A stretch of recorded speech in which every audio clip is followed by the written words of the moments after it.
All right, so here I'm going to do a bit of a tutorial on how to use the maximum and minimum keys on your calculator. So here's our problem. F of x is equal to x to the fifth minus 8 times x to the third plus 20x. So we're going to put that in our calculator first. So hit your variable key, raise the exponent to the fifth minus 8x to the third power plus 20x. So that's how you should be able to put that into your calculator. So then if you graph it, I think I just want to reset to a zoom 6 for now. Okay, so we've got some points that are a little bit above and below where we want to be, but it doesn't look like they're going to be, too far above and too far below. So let's adjust our window. Let's make our, our x min and max are fine, but let's make this, let's do negative 25 and 25. That should be plenty big. Yeah, that's plenty big. So now we can see that graph. Here's a little bit more zoomed out, but now we can see it plenty. We can see all those curves and those changes. So for calculating mins and maxes here, you're going to use your second calc, and you're going to use a different feature from what you've been normally using. You're going to use, first we've got a maximum. So I'm going to use maximum, which is 4. So you can scroll down to 4, or you can just press 4. And now, just like when we did zeros, it's starting out, it's just going to put itself here, but it's going to ask you for a left bound and for a right bound. And you guys know I always just kind of like to just put in values rather than move the cursor. So here we've got -1, here we've got -2, here we've got -3.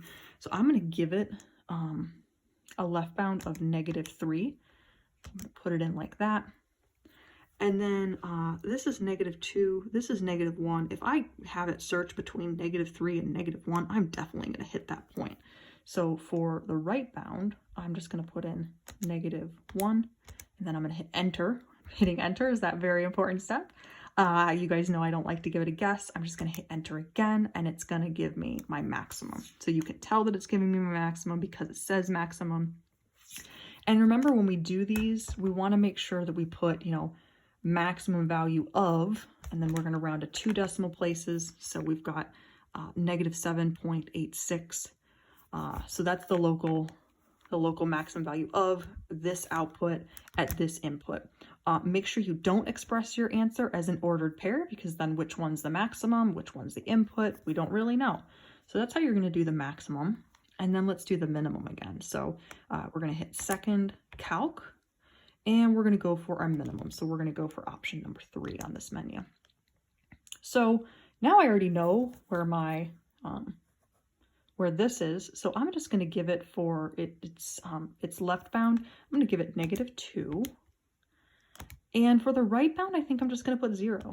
It's definitely somewhere within those 2 points. I'm not going to give it a guess. I'm just going to let the calculator do its work.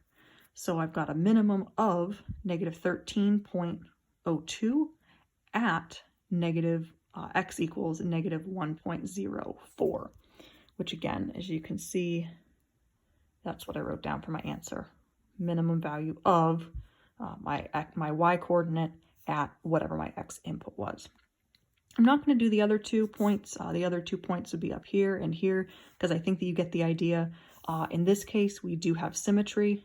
So we have, the same points are going to show up in positive and negative values. So make sure, again, you pay attention to the wording, maximum value of your y at x equals whatever. And hopefully that helps.